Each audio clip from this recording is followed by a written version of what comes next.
समुद्राच्या मधोमध असलेल्या या डोंगरावरून व्ह्यू कसा असेल हे बघण्यासाठी आम्ही तिथे गेलो. आणखी मिरिसामध्ये हे फेमस असलेल्या अशा ठिकाणी आम्ही इंडियन जेवणावर मस्त ताव मारला. आजचा दिवस हा शेवटचा होता, पण मेन ॲडव्हेंचर सोडून कसं चालणार, म्हणून टर्टल बघायला गेलो. इतक्या जवळून आणि तेही शांतपणे, कारण आम्ही खूप सकाळी गेलेलो. श्रीलंकेत येणाऱ्या प्रत्येक मुलीच्या बकेट लिस्टमध्ये हे रोप स्विंग असतं आणि माझ्याही होतं. पण गंमत अशी झाली की तिथे गेल्यावर मला कळालं की मी श्रीलंकन पैसे हे होमस्टेलाच विसरून आली आहे. मग काकांची कशीबशी समजूत काढून इंडियन 50 रुपये मी त्यांना दिले. त्यानंतर हे शेवटचं ॲडव्हेंचर बाकी होतं, ते म्हणजे हे नॅचरल पूल.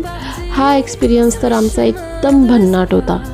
या गोष्टीमुळे आम्हाला कोलंबोला पोचायला थोडा उशीर झालाच, तरीही घर बघून घेतलं, मंदिरही बघून घेतलं आणि माझ्या बकेट लिस्टमधलं मी स्टेशनही बघून घेतलं. आणखी या 10 दिवसात ड्रायव्हर आणि आमच्यातलं झालेलं कॉन्व्हर्सेशन म्हणजे okay, it's okay, no problem आणि काही हे हातवारे. गंमत म्हणजे तोही आम्हाला हळूहळू कम्फर्टेबल वाटायला लागला. अशा कित्येक मेमरीज घेऊन आम्ही निघालो नेक्स्ट डेस्टिनेशनला, ते म्हणजे इंडिया, घरी. One of the best trip of my life and now I am already dreaming about the next.